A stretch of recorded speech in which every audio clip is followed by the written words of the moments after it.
Hi guys, good afternoon. My name is Shamraj Balgubin. And while we wait for this to come on, I will start with a short prayer. Hi guys, good afternoon. My name is Shamraj Balgubin. And while we wait for this to come on, I will start with a short prayer.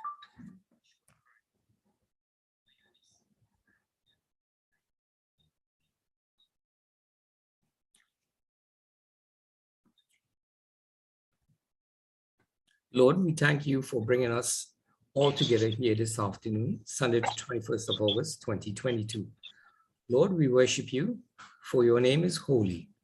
We worship and honor you, Lord, for your name is holy, holy Lord.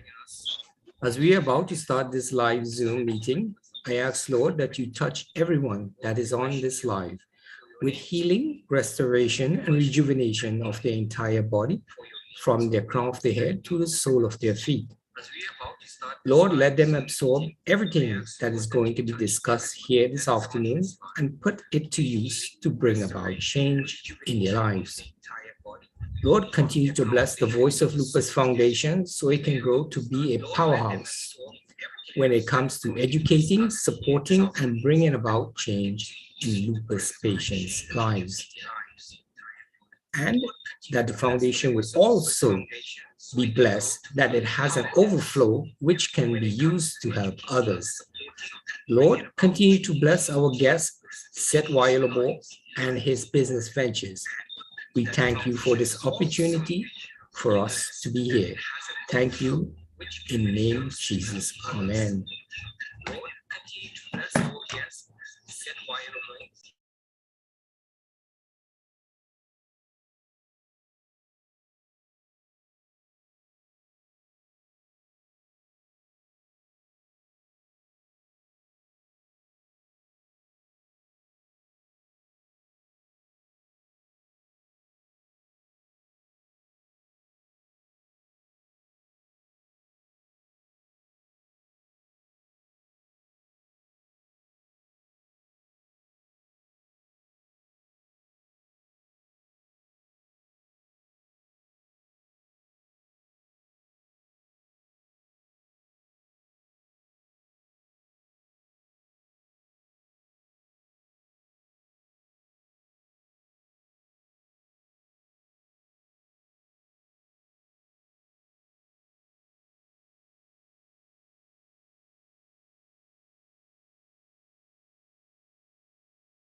Hello and good afternoon. I am Shamraj Balgubin, Executive Director of the Voice of Lupus Foundation. Welcome to the Voice of Lupus Foundation Let's Talk Lupus webinar series. This educational initiative is 3 years old and seeks to empower lupus patients throughout Trinidad and Tobago by providing them with knowledge, education, and practical solution to dealing with the brutal impact of living with lupus and to better understand the disease. We are happy to facilitate this session free of charge for the benefit and edification of all lupus patients in TNT, their family members, and caregivers to better understand what living with a chronic autoimmune disease is like. The Voice of Lupus Foundation is a registered NGO, fiercely committed to improving the quality of lives of all people living in Trinidad and Tobago since 2011.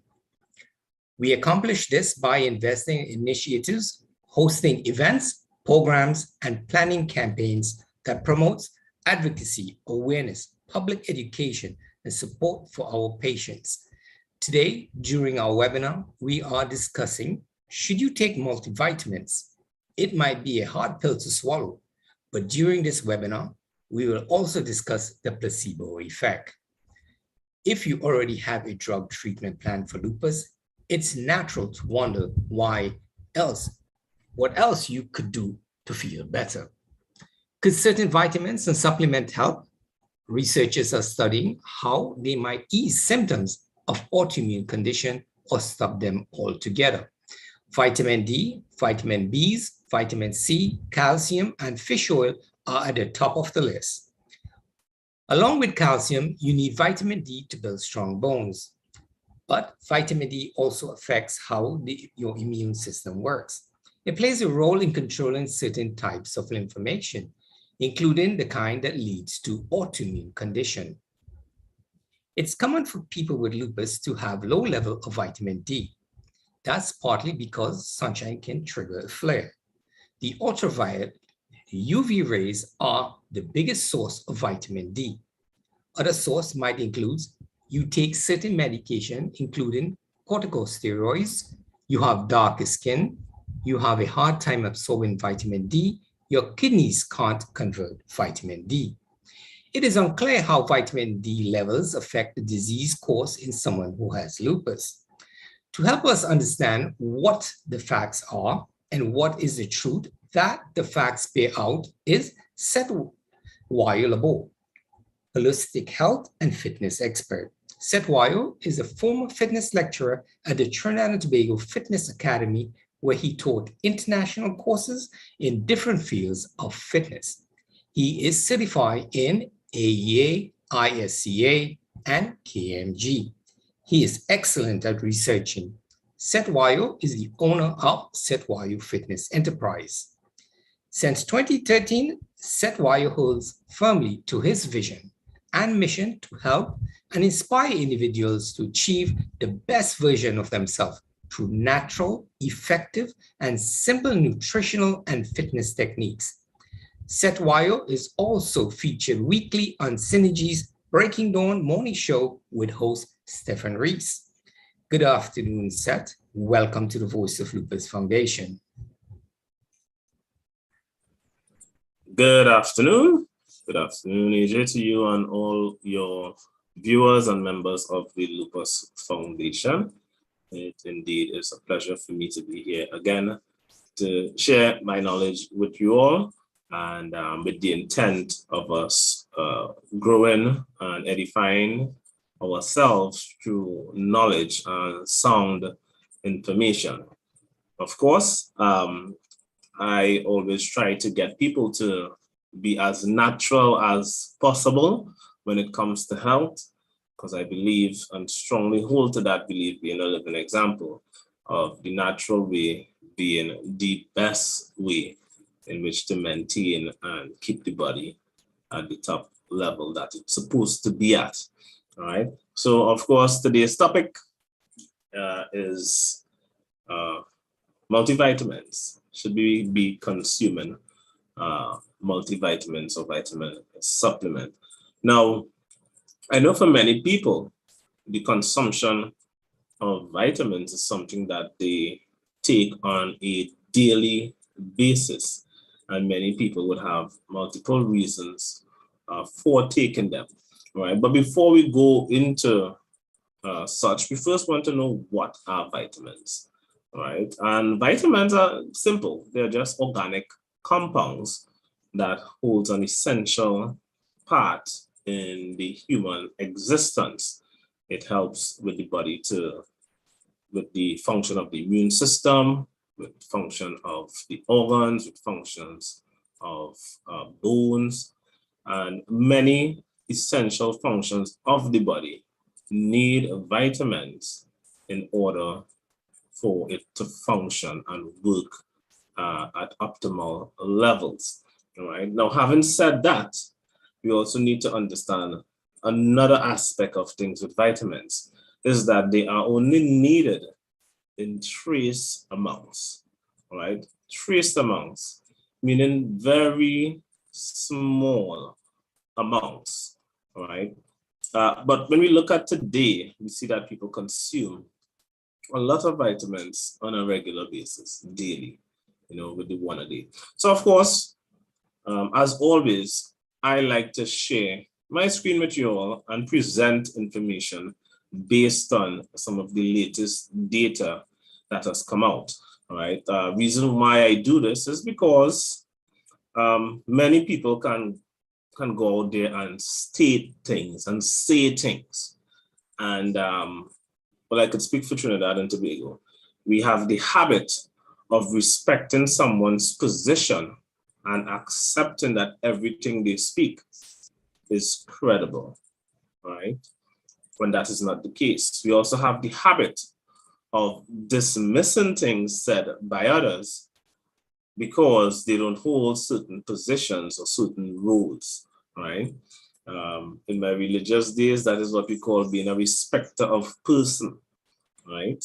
And we respect somebody's position so much that we don't really check for credibility of information. So I like to share my sources of information so people could see where I'm getting my information from so that they can also double check, triple check, or quadruple check, right? Just to make sure that what I'm saying is true or not, all right? So I would share my screen with you all and we would do a little bit of reading. Of course, I always encourage people to do reading because throughout my studies, that was one of the biggest issues is getting people to read.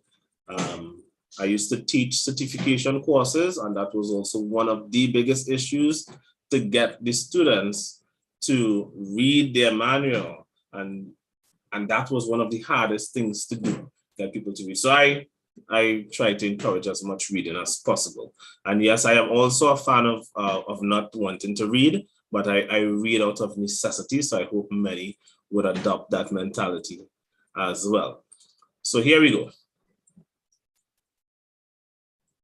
Hopefully we can all see the screen. And this is from neurosciencenews.com. And what I want to focus your attention on at first here is the date,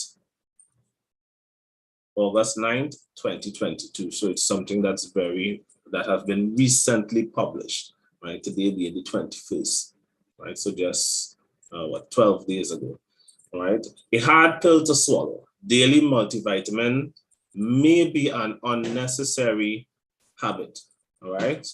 Summary, researchers say for the majority of people, taking daily vitamins does little to prevent diseases or extend lifespan. Of course, the source of the study comes from Harvard University.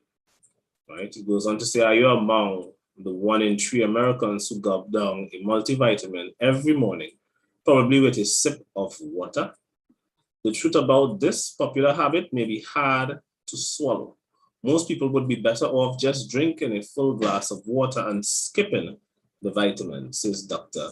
Peter Cohen, an associate professor of medicine at Harvard Medical School and an internist at Harvard-affiliated Cambridge Health Alliance. In addition to saving money, you'll have the satisfaction of not succumbing to misleading marketing schemes. And that's something that people need to pay attention to, all right? As they class it as misleading marketing schemes. We live in a world today where there are a lot of misleading marketing schemes. For those that have observed me on previous webinars with the Lupus Foundation when I spoke about how toxic plants are. And that was also from the American Council of Science and Health. And they said the same thing. It's by marketing schemes, all right, people that are pushing certain agendas, large corporations that have the finances to publicize misinformation at such a large scale that the truth is buried under all of the lies, all right, or what the terms that they use now, alternative facts, all right. An alternative fact is a fact that isn't true, which in other words is a lie, but I mean, it sounds better to say the term alternative fact, all right? So there's a lot of those things going on. So individuals, you have to take your health into your own hands and, you know, make yourself more applicable to do the research instead of leaving things up just to be determined by the hands of others, right? I have had many family members, many friends, many people I know that are on medication. And when you ask them, what is the medication for? They don't know. When you ask them what's the name of the medication, they don't know. But they're taking stuff and they have no idea because they haven't asked a question, all right? They're uninformed, but yet they're consuming certain things. Now, if you go on here, you would see that their review, as I said, was public in JAMA, which is a medical journal site that published medical journals, and which analyzed 84 studies involving nearly 700,000 people, and it found little or no evidence that taking vitamin and mineral supplements helps prevent cancer and cardiovascular disease that can lead to heart attacks and stroke, nor do they help prevent an early death, all right? So I'm going to just go through these headings. Who might need a multivitamin or individual supplement? They say there are some exceptions. However, highly restrictive diets and gastrointestinal conditions or certain weight loss surgeries that cause poor nutrient absorption are examples of reasons why a multivitamin or individual vitamins might be recommended. A daily vitamin D supplement may be necessary when a person gets insufficient sun exposure. Your doctor may recommend an iron supplement if you have a low red blood cell count, also called anemia. Now, these are conditions, even in these examples here, where they are recommending certain things, there are ways around that, right? There are ways around that. All right, as up here says, people on highly restrictive diets. Now, let me pause for a second with this because people are going to say, hey, your type of diet is a restrictive diet. My type of diet is the diet that is designed, but that your biological system is designed to consume. That's not a restrictive diet, all right? We need to understand our biological makeup and know that certain foods, when we consume it, and especially when we consume them in large quantities, it is toxic for our system, and that is what's going to cause gastrointestinal conditions, but many people aren't aware of that. We cannot eat everything. We are not biologically designed to eat everything, all right? And I would take us to another article based on one of the largest studies ever conducted in that particular field of science. And it's going to explain certain things to us, but I just want to get through this here first, and then I'll go to that study, that article, and show you what it says, right? Why is it hard to give up the habit of a daily multivitamin? Surveys suggest people take vitamins to stay healthy, feel more energetic, or gain peace of mind, according to an editorial that accompanies the USPSFT review. These benefits stem from a powerful narrative about vitamins being healthy and natural that dates back nearly a century. So many people take these vitamins and they are unaware that the vitamin isn't actually doing anything for them, but it's causing a placebo effect, right? That placebo effect is what we're also going to talk on in a little while as well, because many would say, look at the benefits. They feel more energetic. They gain peace of mind. You notice all these things that it is feelings and emotions, right? It's mental stuff. And this has a lot to do with the placebo effect, all right? So let's continue here to this part here. It has unproven marketing claims for dietary supplement.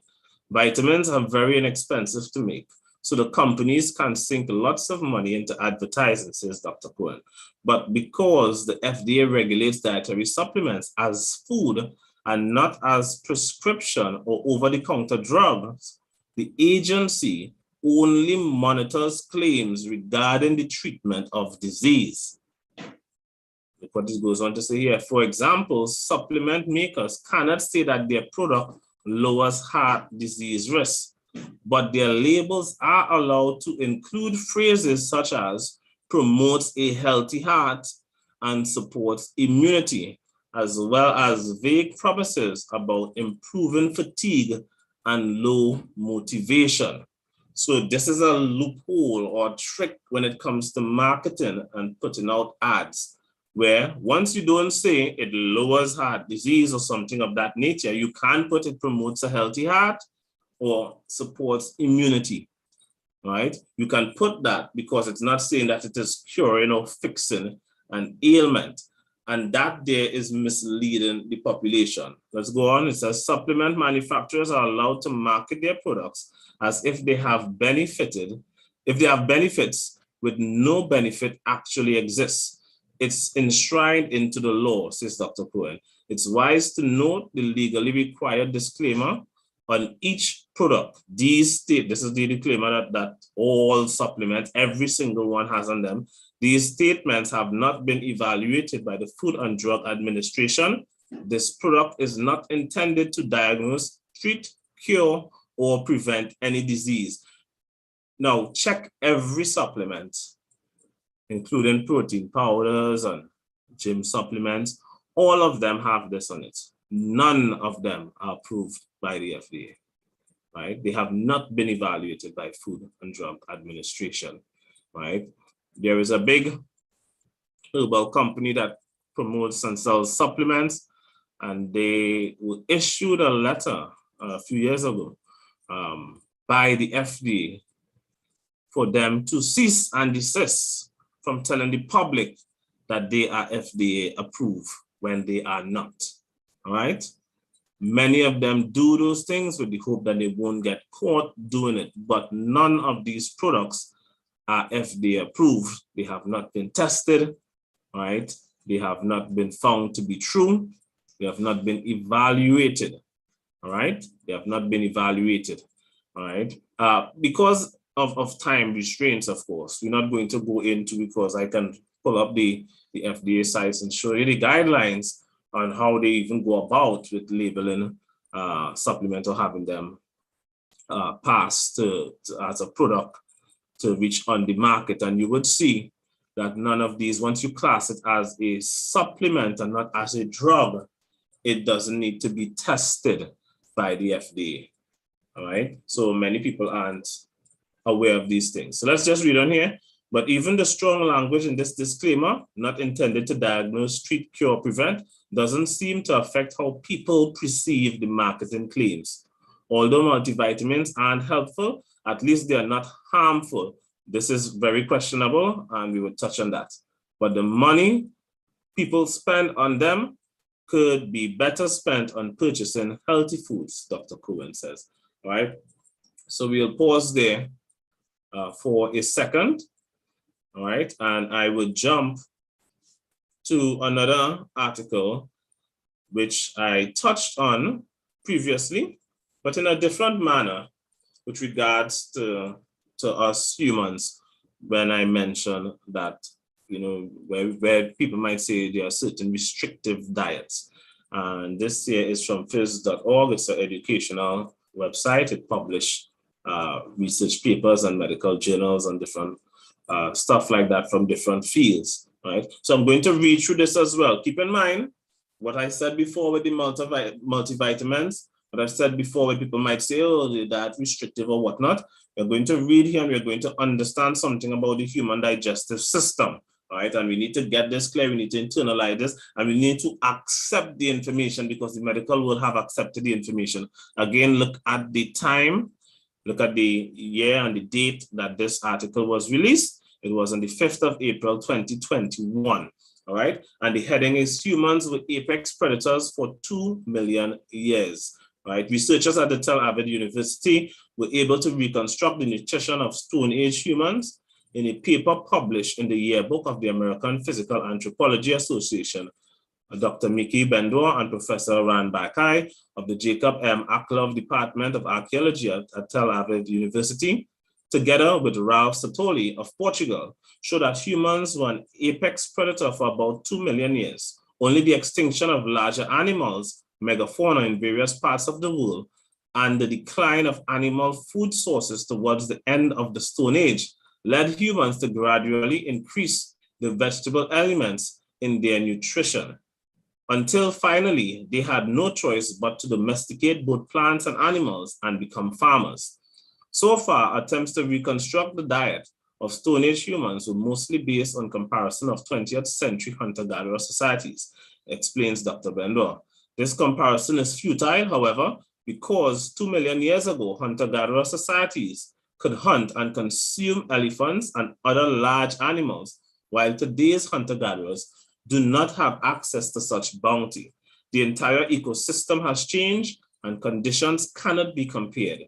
We decided to use other methods to reconstruct the diet of Stone Age humans, to examine the memory, and this is what I want you all to pay attention, to examine the memory preserved in our own bodies, our metabolism, genetics, and physical build, right? Human behavior changes rapidly, but evolution is slow. The body remembers. So to know how our ancestors used to eat, we would look at our own biology, our own genetics, because the body remembers. The body remembers. So while behaviors change rapidly, a behavioral change doesn't mean that we are designed to function that way. Let me repeat that. A behavioral change does not mean that we are designed to function that way, right? Many things can influence behavior, and behavior can be counterproductive. Behaviors can change to be harmful to an individual, even though your physical, biological, mental, social, and whole being is designed for something else, right? And we need to keep that in mind, all right? In a process unprecedented in its extent, Dr. Bendor and his colleagues collected about 25 lines of evidence from about 400 scientific papers from different scientific disciplines, dealing with the focal question: were Stone Age humans specialized carnivores, or were they generalist omnivores? Most evidence was found in research on current biology, namely genetics, metabolism, physiology, and morphology, right? So this is a large study that was done. As I say, it's unprecedented in its extent, because it's not a small thing that was done. It is huge, over 400 scientific papers, right, that they utilized in this study before they came to this conclusion. So let's read on and see what exactly they looked at and what was the conclusion they came to. And then we're going to go back to get a better understanding of with vitamins and with our diets and with the whole placebo effect. One prominent example is the acidity of the human stomach, says Dr. Bendor. The acidity in our stomach is high when compared to omnivores and even to other predators. Producing and maintaining strong acidity requires large amounts of energy, and its existence is evidence for consuming animal products. Strong acidity provides protection from harmful bacteria found in meat, and prehistoric humans hunting large animals whose meat sufficed for days or even weeks often consumed old meat containing large quantities of bacteria and thus needed to maintain a high level of acidity, right? So our stomachs today are one of the most acidic stomachs in the animal kingdom. In fact, human stomachs are so acidic that we actually have the pH level in the stomach low enough that we can even digest bone. The only problem is our jaws are not strong enough to crush bone down to a smaller volume for it to be more easily digested, right? That's how strong the stomach acids are in a human stomach. And it's that way because a lot of the things that we feed on were all meat that would have had a lot of bacteria, or what some may call pathogen, on it. So the stomach bacteria had to be strong enough, stomach acid, sorry, had to be strong enough to destroy the bacteria coming in, all right?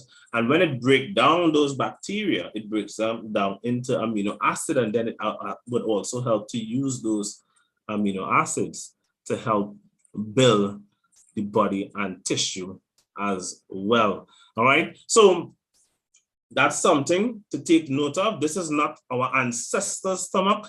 This is all human stomach, all right? So they're looking at our current stomach, right, with the current acidity levels, and they are coming to these conclusions based on it. All right, so let's continue. So, Seth, sorry to interrupt. So it's better to have an acidic stomach or alkaline stomach? Well, an alkaline stomach can't really break down anything. No animal in the animal kingdom has an alkaline stomach. So that brings up, as you mentioned, that brought up that question. Let me just let me close this for a second. As you brought up that there, I'm sure you have heard about the acidic and alkaline diet, and where they tell you, you have to, consume more alkaline foods to keep the body alkaline and whatnot.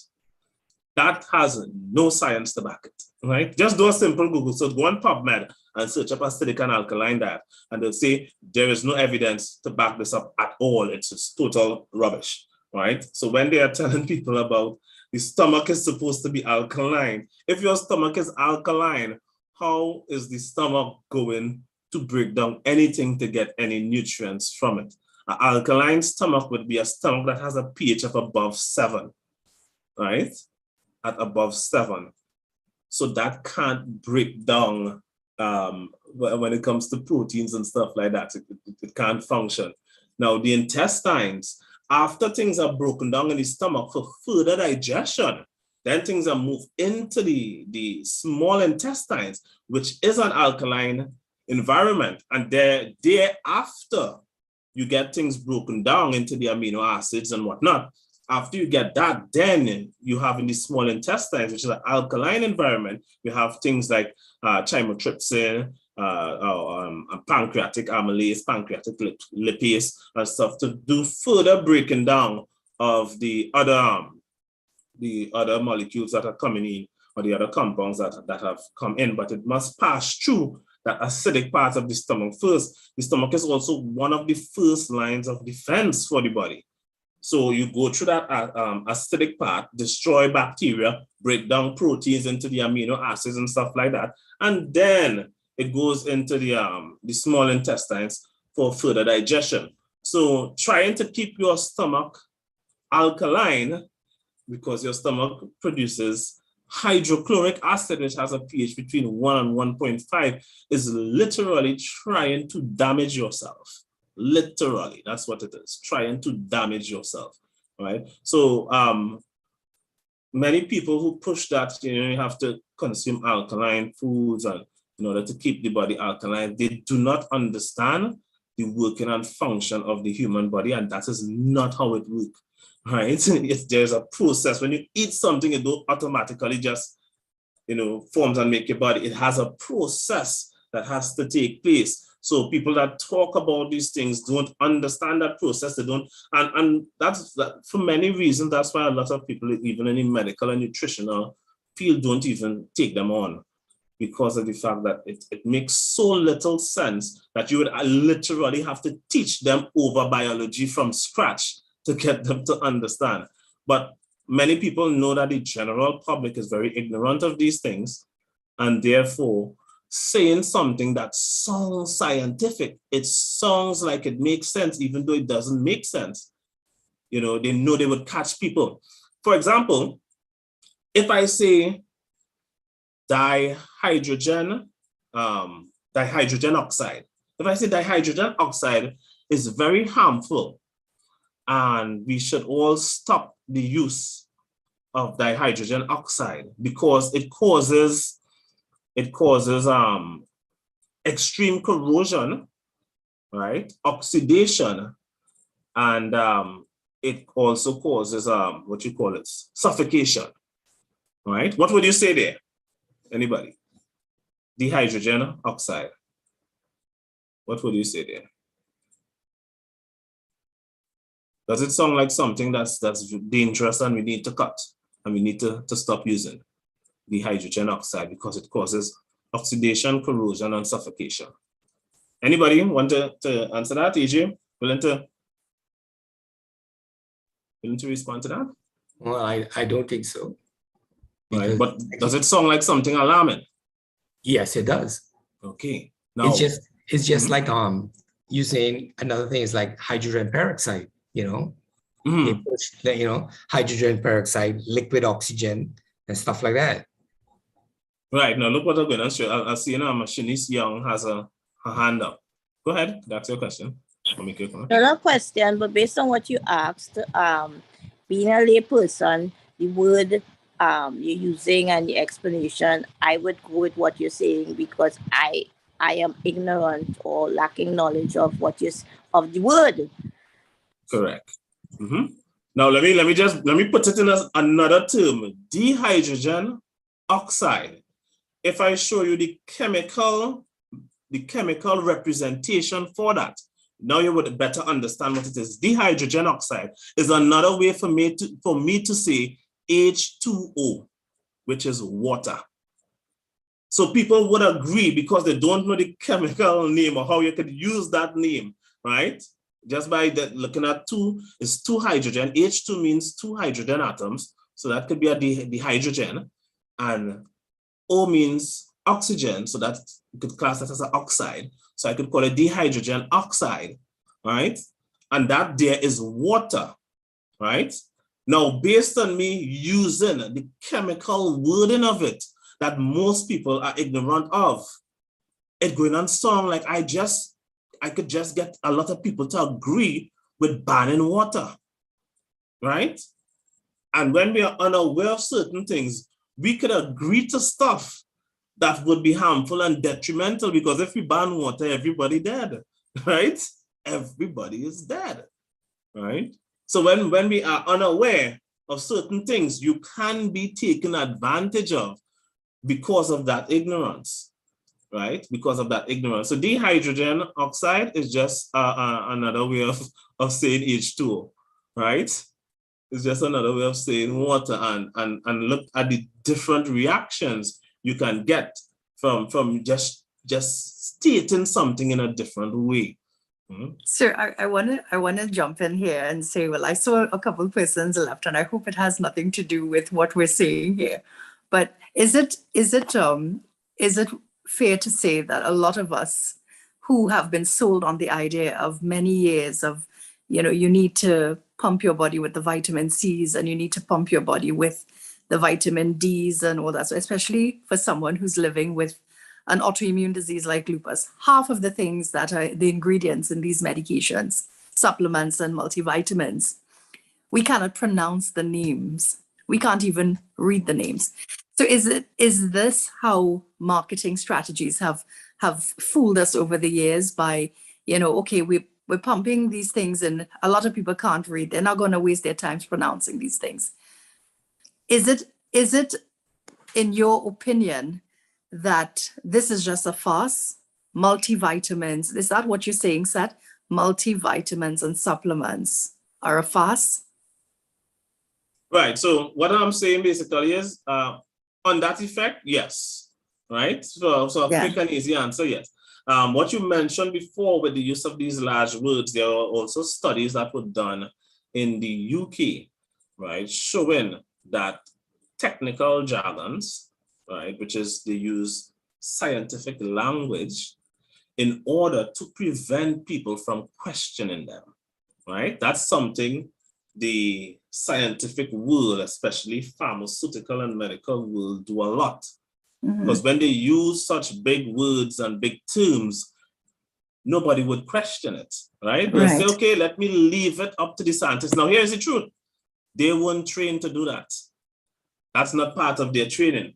Part of their training is for them to simplify it so that everybody can understand it, right? And in fact, one of the studies found that neuroscientists and rocket scientists, right, were actually unequal or even less intelligent than the general public, right? But we hold these fields in such high esteem, right, that we would even doubt our own intelligence because we hold on to that. These individuals, you know, they are in this field that is so prestigious, and therefore what they say, they know better, and therefore I would automatically be wrong, right? So in part of this study as well, but of course, because of time constraint, I'm not going to pull up those studies, but I also have a video, another video, which I included some of those things in, right?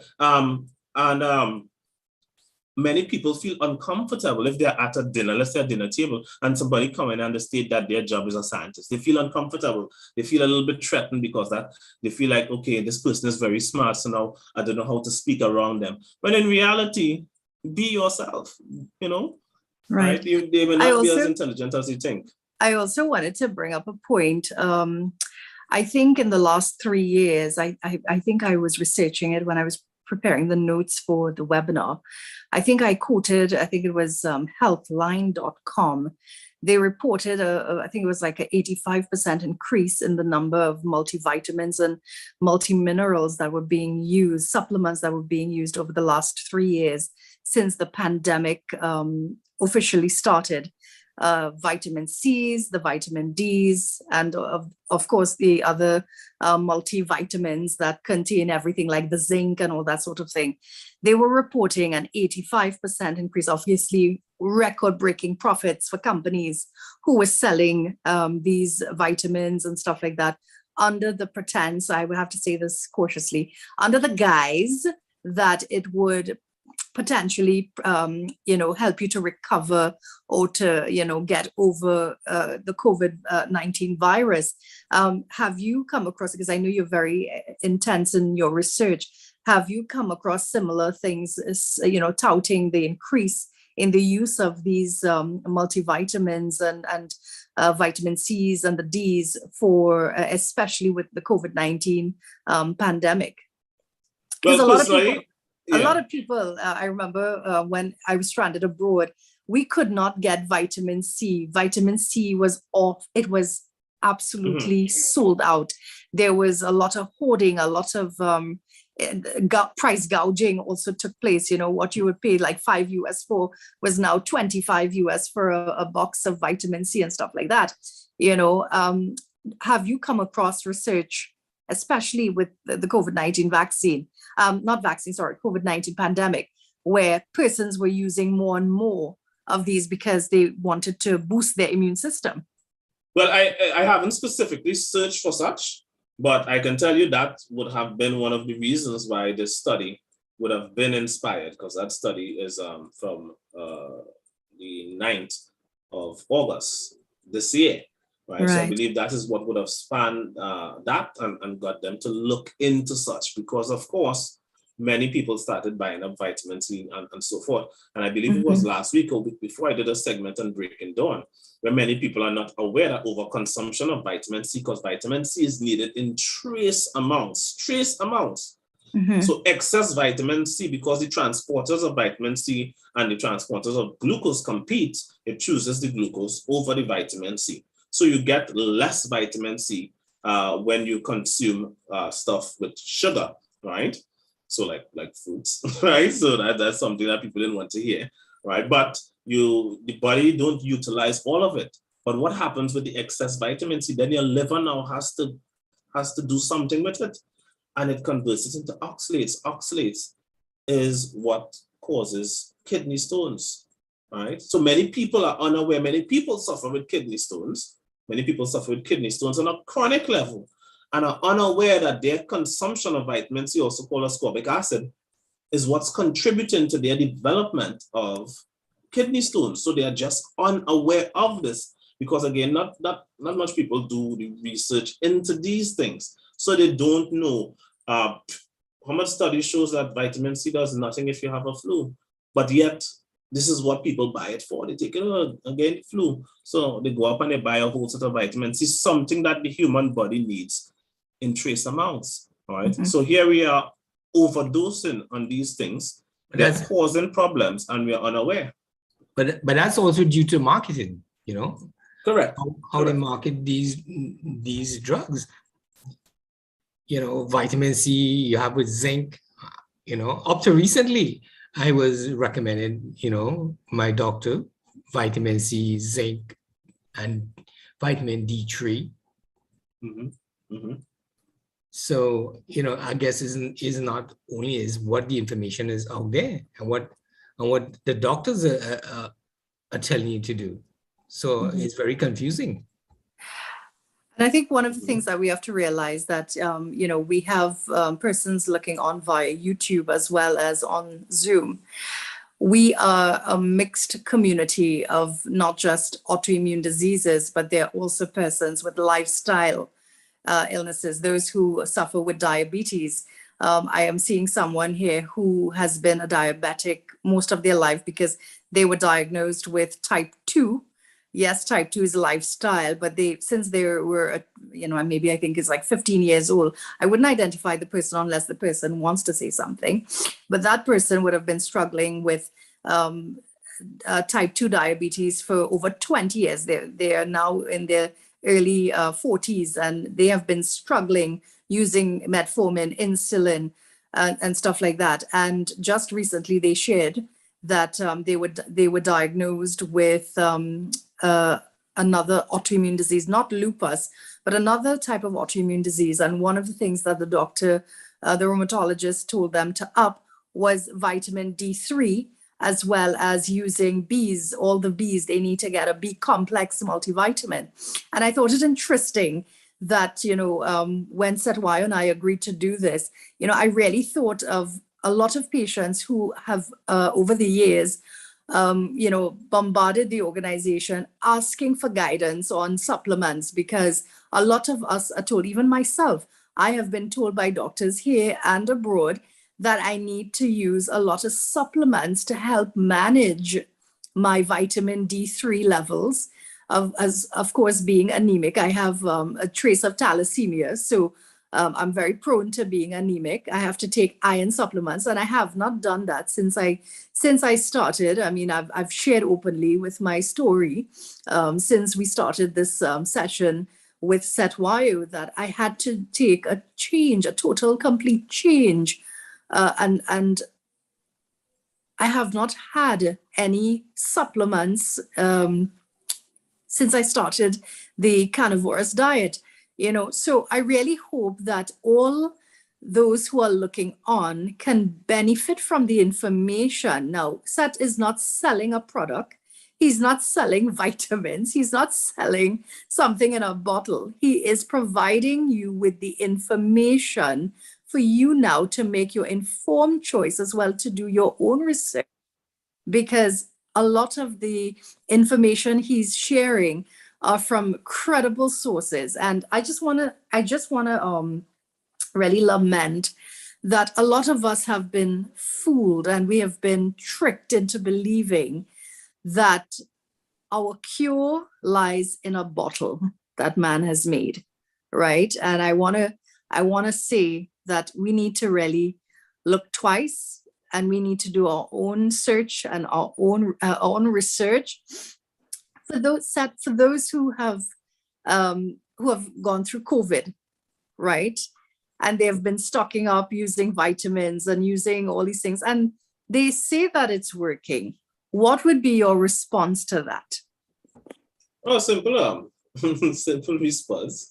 In fact, how about I just share an article and show what my response would be, right? Because I have to be honest, I have been in that, having to deal with COVID. I've had to. I remember having to reach out and, you know, make sure I am stocked up on vitamin C, because that's what I know. That's what I knew. I stocked up on nothing. during the whole COVID time. So it will take us to the placebo effect, right? The placebo effect, the good, the bad, the ugly. Of course, keep note to what site the information is coming from. It's pubmed.gov. So of course, credible. And that's what I want people to pay attention to. But let's just, it's a simple abstract, right? Here now. Here, now someone is trying to say something, but the audio is not coming across clearly. 1 second. You all hearing me clearly? Yes, we're hearing you. Okay, all right. All right, so I'll just read the abstract here. It says the placebo effect is defined as an improvement of symptoms or signs following a physical intervention. Its effects are essentially profound in relieving subjective symptoms such as pain, fatigue, and depression. Present to a variable extent in all therapeutic encounters, this effect is intensified by hands-on contact with close verbal communication between caregivers and recipient. Thus, it may be used to benefit patients, but provide a ready avenue for unscrupulous healers of all types. Conventional medical practitioners often intervene in some way and, without knowing what caused the improvement, may claim credit for the apparent benefit. Physicians must be skeptical about apparent responses to treatments, using the information described herein to better understand what we are or are not accomplishing to provide the best possible outcomes for our patients. Less well-studied, the nocebo effect defines negative responses to placebo intervention. This latter effect may be quite profound and likely is causative in many maladies believed to have psychic origins, meaning many diseases that are caused again from the mind. So during COVID, a lot of people stock up on vitamin C and different supplements. And what it did was that it caused an ease of mind. They mentally felt better. So they automatically felt safer, which would reduce the production of free radicals in the body because you are now less stressed. Your body is releasing less things like endorphins and norepinephrine and these kind of stuff. So it's on cortisol. Your body is reducing that because you're now feeling more comfortable. So you're feeling safer because you're saying, okay, look, I have some vitamin C, because you believe that it is going to help you. It is going to protect you, right? Even though it may not do anything at all. All right, but because you believe that, it gives you some sense of comfort. For anybody that was actually following the whole COVID stuff, you would see that when the CDC released their report, the second or third leading cause of death for COVID, third leading cause of death was fear and anxiety. Fear was the third, either the third or second leading killer during the whole COVID pandemic.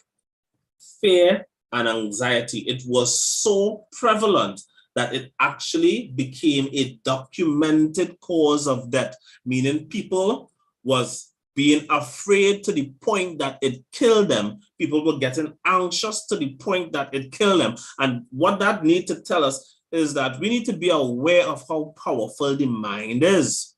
Your mind is strong enough that your mind can actually physically kill you, right? To the point that it reached a medically documented cause of death. It became a category. Fear and anxiety became a category that was literally killing people. Third or second leading cause of death during COVID, right? So the placebo effect is something that's well documented. It exists.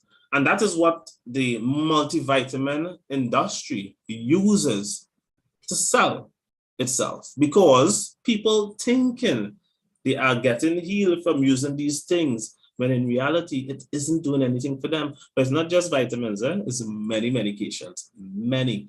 I remember a couple of years back, probably in 2019, where a report came out from India where there was a very popular drug, but India was making a placebo version of it and selling it out to the world. And people were using it and believed to have been getting a relief when it was an inactive drug. It wasn't causing anything to the body other than the placebo effect, right? I know of a friend of mine that's a nurse, and one of her patients, she told me that they can't sleep without getting a sleeping injection. And I say, I think that is just completely psychological. So she said, well, you know what I'll do? I will try tonight and inject the person with distilled water, no sleeping medication. As the person got the injection, knockout, cool. The placebo effect is real. The placebo effect is real, all right? In the New Age movement with, you know, spiritual stuff and whatnot, you know, they would call it a permission slip, right?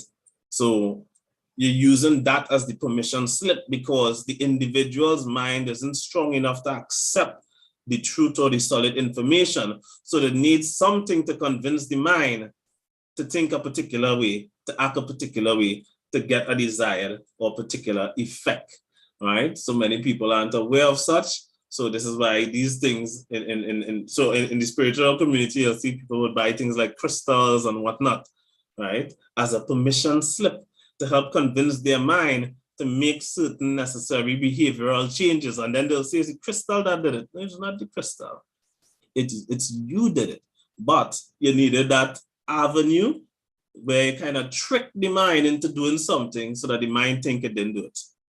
And that's the whole placebo effect there. And that has been happening a lot for over a century in the medical field, in the medical industry, right? I know of another story when I was on CCC, a snake handler came and he told us how there's a guy who got bitten by a snake in Trinidad and Tobago, but it was a non-venomous snake. Non-venomous, but the guy was dying, his vitals were dropping, right? And they had to then get and put on a vial and label it as antivenom from Australia when it was just distilled water in order to inject it into the guy because he so believed he needed this antivenom to save his life and inject him with this distilled water. And there it was. His body started to recover because his mind now no longer believed it was dying. So this have been happening for quite a while, So what I'm doing today is just educating you all on the truth of the matter, all right? So that we could be more informed. When we are more informed, we can be less taken advantage of, we can be less fooled, all right? And I want us to understand something because I was reading the article with regards to what I was talking about, the acidity and stuff in the human body. I want to get back to that so that we could understand that for people that may need a vitamin supplement, what changes they will need to make to the diet so they can avoid going along that pathway, all right? So I'm going to share back the screen again and continue along, finish reading that article so that we could understand where it is heading, what it's telling us. So as it continues here, it goes on to say here, another indication of being predators is the structure of the fat cells in our bodies. In the bodies of omnivores, fat is stored in a relatively small number of large fat cells, while in predators, including humans, it's the other way around. We have a much larger number of smaller fat cells, all right? So that's something we need to understand. We do not have large fat cells. We have smaller fat cells. Now, if you overconsume, because the fat cells can't get any larger, they would duplicate. So they would increase in quantity, not in volume, right? They would increase in quantity, but not in volume. The problem is when you increase your amount of fat cells, the likelihood of it decreasing is very small, very slim to none. So then now you kind of set yourself up for continuing to have a weight struggling issue, right? When fat cells start duplicating because of the overconsumption of sugars, right? Fat cells would want to fill up, right? And when they get large, to the point that they can't get larger, because unlike omnivorous animals, we don't have large fat cells, we have smaller fat cells, it will increase in number. Now look at this. Significant evidence for the evolution of humans as predators has also been found in our genome. For example, geneticists have concluded, and pay attention, geneticists have concluded, so this is a conclusion, that the areas of the human genome will close off to enable fat-rich diet, while in chimpanzees, areas of the genome were opened to enable a sugar-rich diet. So when it comes to us consuming food, remember, excess sugar consumption will unfold your fat cells, because excess sugar stores as fat. And when those fat cells get too large, the fat cells will duplicate, which is what nobody wants. But this is what is happening throughout the world. And that's because our genome are closed off to sugar.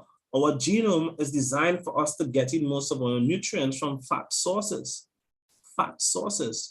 right? But because we are consuming carbohydrates, starches, the sugars, the saccharides, we are forcing our body to increase the volume, sorry, not the volume, the quantity of fat cells, right?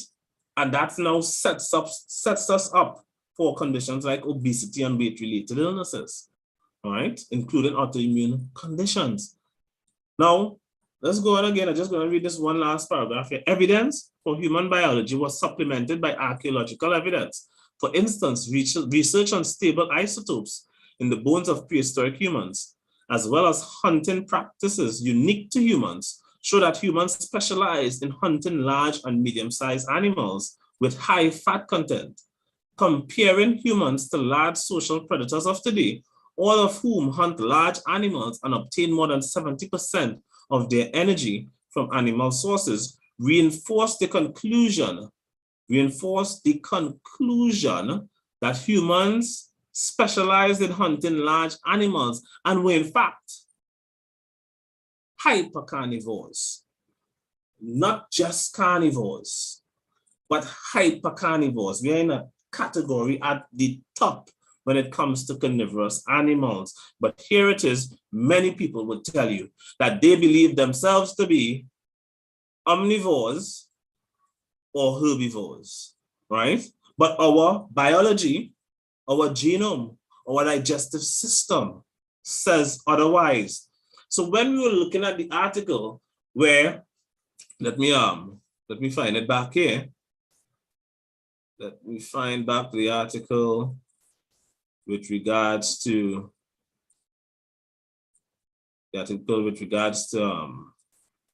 vitamins. All right. So when we're looking at the article that says there are some exceptions, however, highly restrictive diets. This is not a a carnivorous diet for humans is not a highly restrictive diet. That is the diet our system is designed for.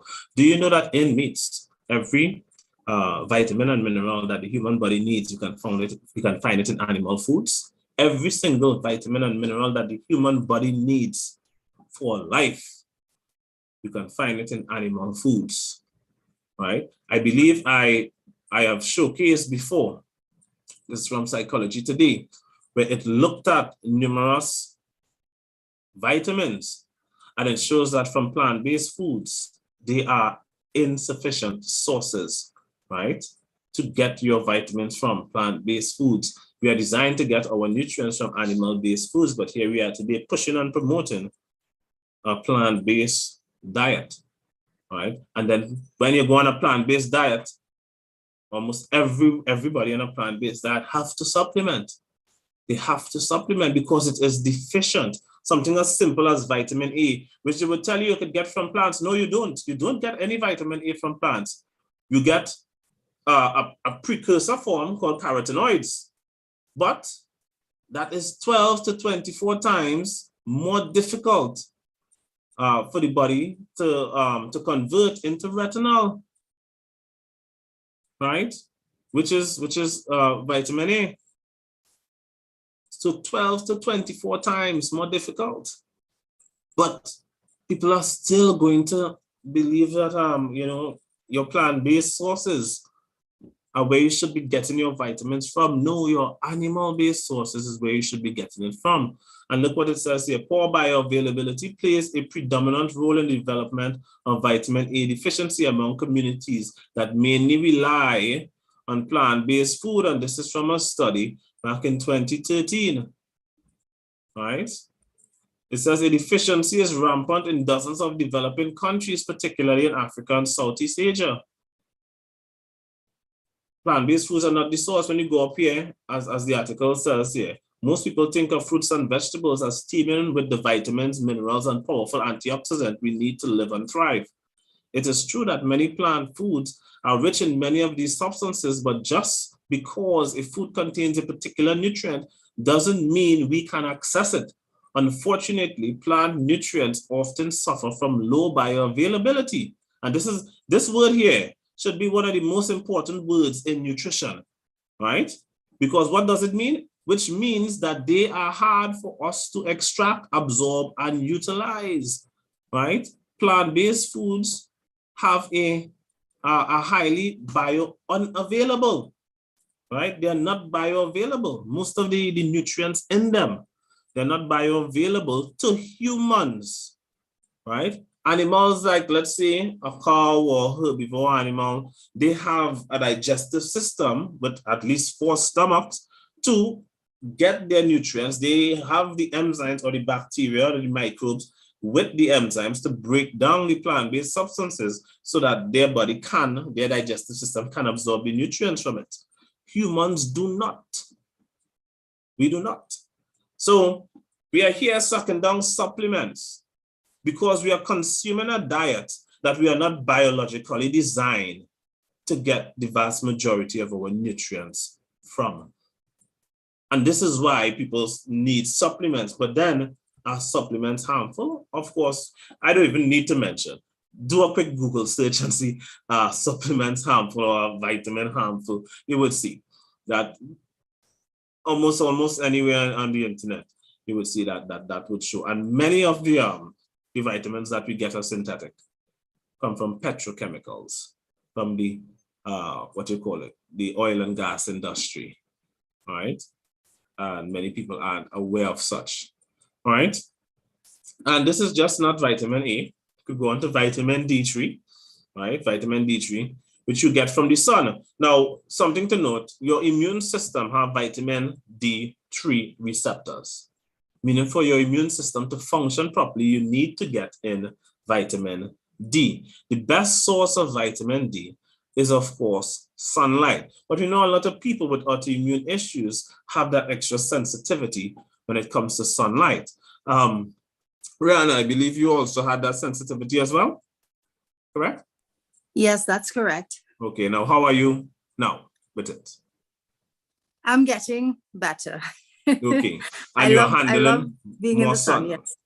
Correct. All right, so when you make certain changes to your diet, your sensitivity to sunlight would decrease, right? You'd be able to get to tolerate sunlight even more and getting the vitamin that you need. Something that most people are unaware of is having if you are oversensitive to UV light, you now have to ask yourself, why is the body so sensitive to UV light?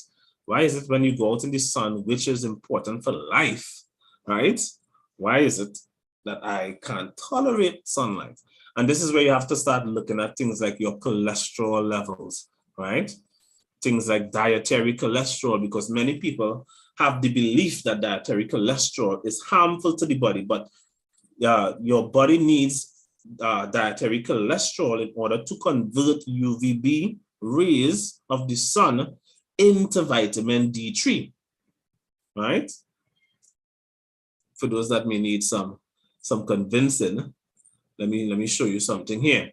Again, this is from PubMed, right? It says dietary cholesterol and the lack of evidence in cardiovascular disease.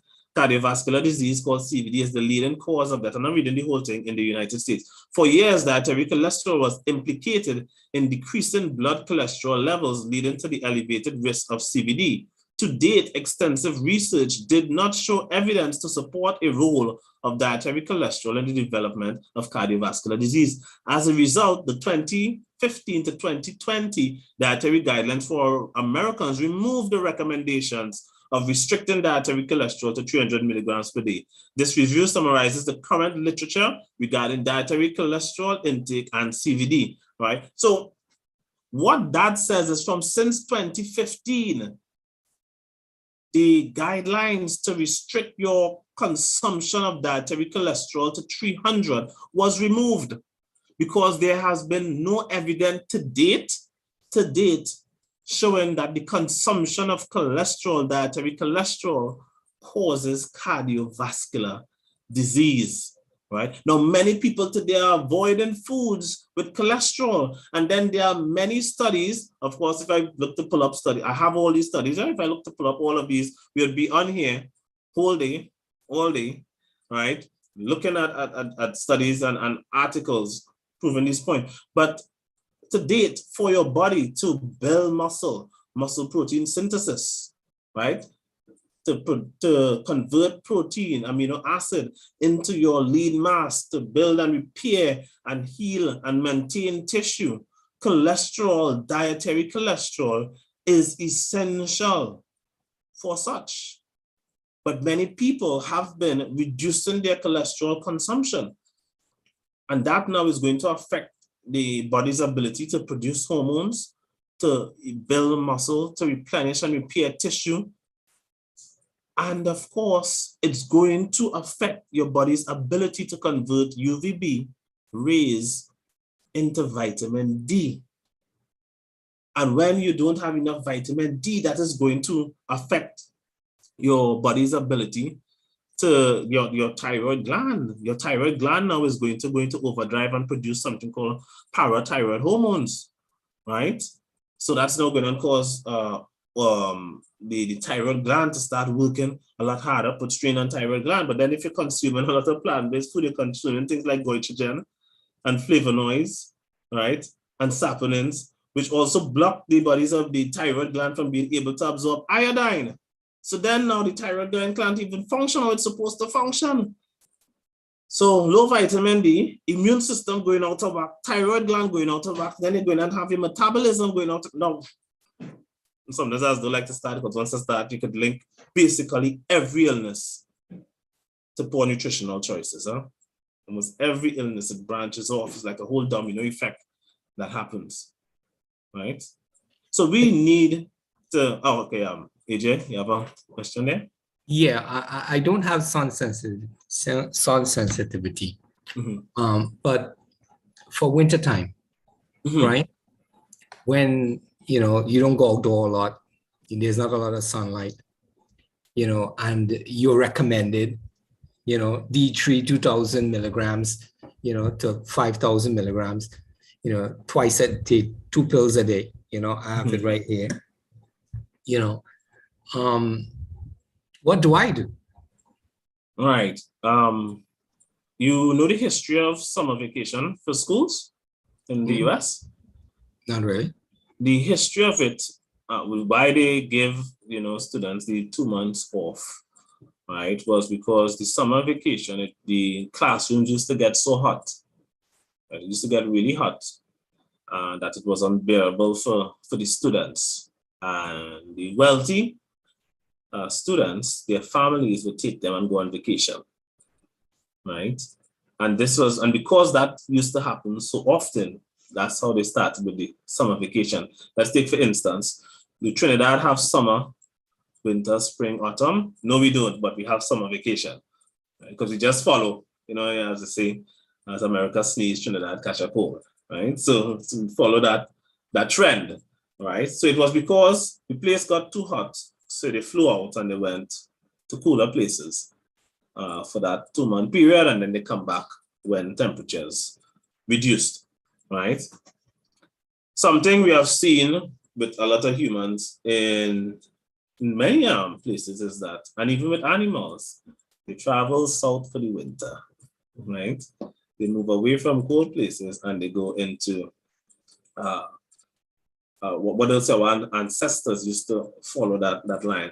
But because of modernization today, we have, started to stay put. But mankind, our ancestors used to move a lot. They go where food was, they go where had the better weather. And this is how mankind moved around the world, right? So in rare cases like these, this is where they recommend using a vitamin D3 supplement, or people can make use of any little bit of sunlight that is available, all right? But during winter, a lot of people don't like to go outside at all. Now, I have been to the US for winter and I was outside every single day, right? I was outside every single day. I had a theory and I tested that theory and I proved that theory is that because I am all natural, I don't use no drugs and supplement, I don't lift weights, I use body weight exercise. My theory was my muscles would be denser and I would feel warmer than everybody else. And it was correct. So I was able to handle temperatures, cooler temperatures a lot better than most people. So in rare cases like that, where people have to stay put because, of course, not everybody can move for the winter, those would be some of the rare cases where a supplement can be recommended. Of course, I would also encourage people to try the other alternative, which is eat your animal-based foods, especially things like seafood during the winter time that are high in vitamin D, because you have people like Eskimos that are in the winter and stay in, they stay there year round, and they have no documented health issues, but their diet is high in seafoods, right? Which would also be high in dietary sources of vitamin D3. So always choose the natural approach first before going along the lines of supplement. I haven't researched all the vitamin D3 supplements, so I can't say exactly what their composition is. So I wouldn't know if they are harmful or not, all right? But there is that possibility. There is that possibility. So always try to go for the more natural sources first, because something like your liver is capable of storing certain vitamins and minerals, of storing even up to a 4-year supply for the human body, all right? So these are things that we should be mindful of and try to consume the more animal-based foods, all right? Leaving out the stuff that would cause deficiencies, that would cause these other problems. So you're saying to eat a lot of seafood? Getting the seafood during the winter time especially, and getting as much sunlight as you can. And that would include like fish, octopus, shrimp. And where my doctor said don't eat any shrimp because it's high in cholesterol and stuff like that. But as we see what PubMed here, it's still up on the screen, right? Yeah.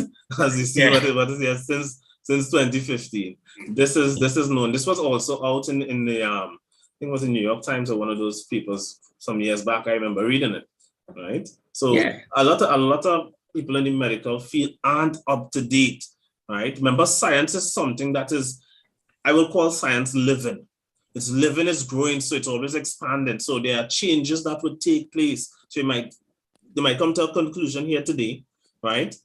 Or well, come up with a hypothesis here today, and then later on they realize, okay, now we get some new information that changes that hypothesis. So that hypothesis we had was incorrect.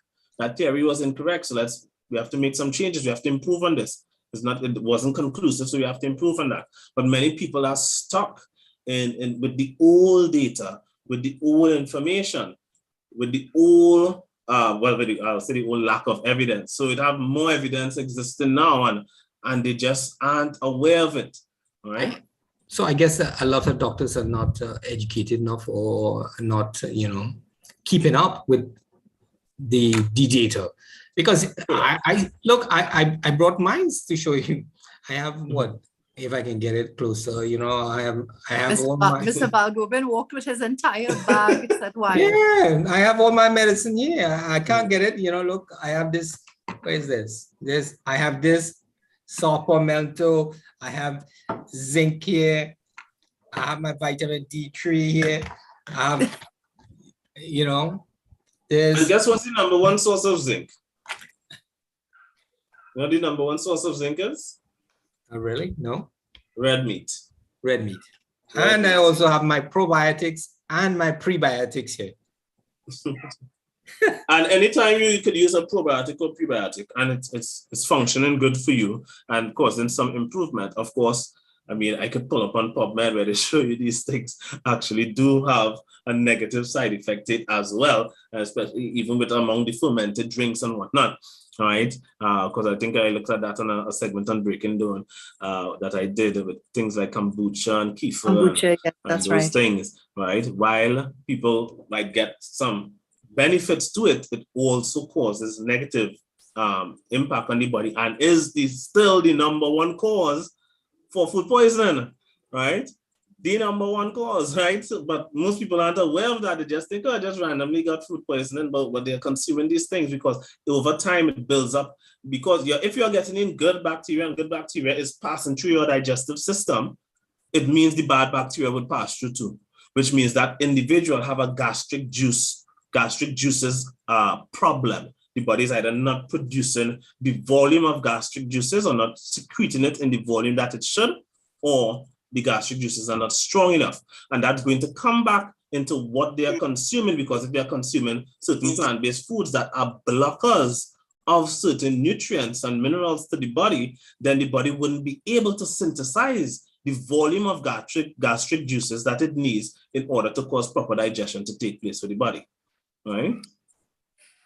A lupus patient, private message, she doesn't want to say anything, but she's asking the question, I have lupus, I don't eat meat.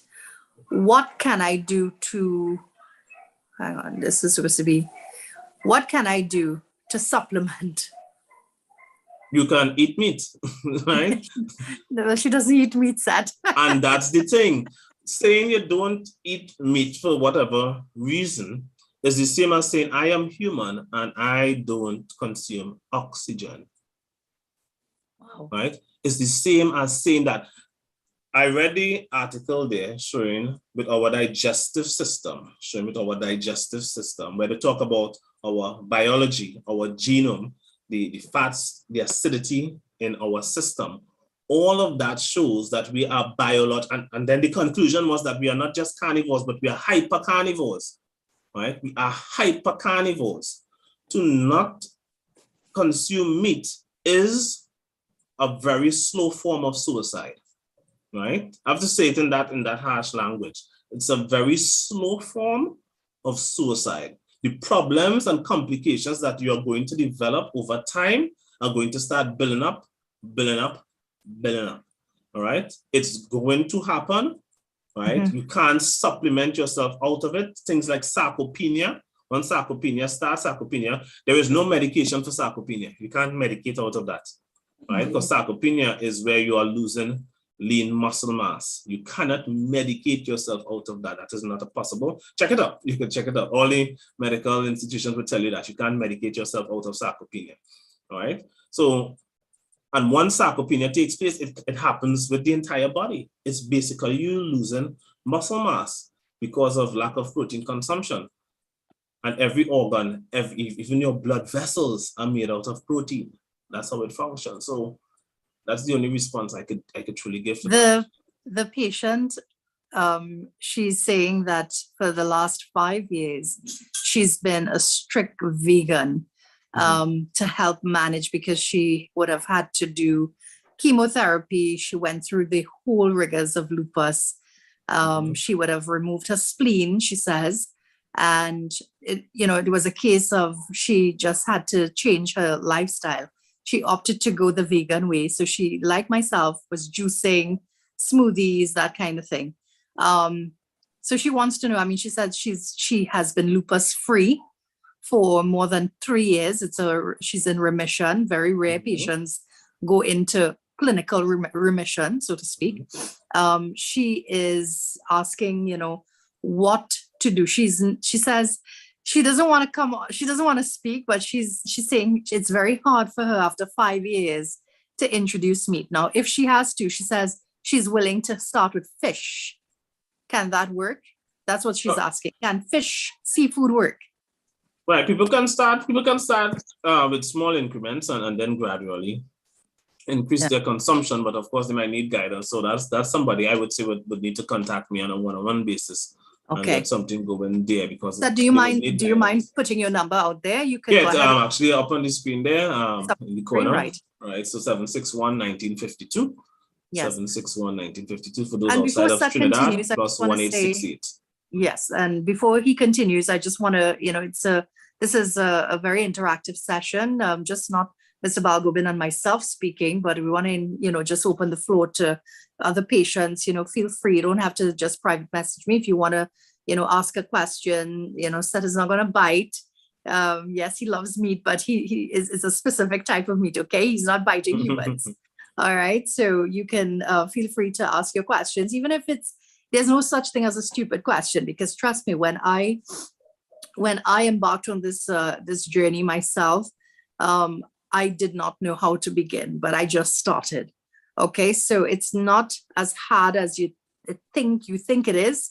Just start. So if you have any questions with regards to living with lupus, and you just want to know how to effectively start and to clean up your diet and that sort of thing, feel free to use the forum, or if you want the one-on-one, feel free to contact Seth Wayo on his telephone contact, which you are seeing up there on the screen.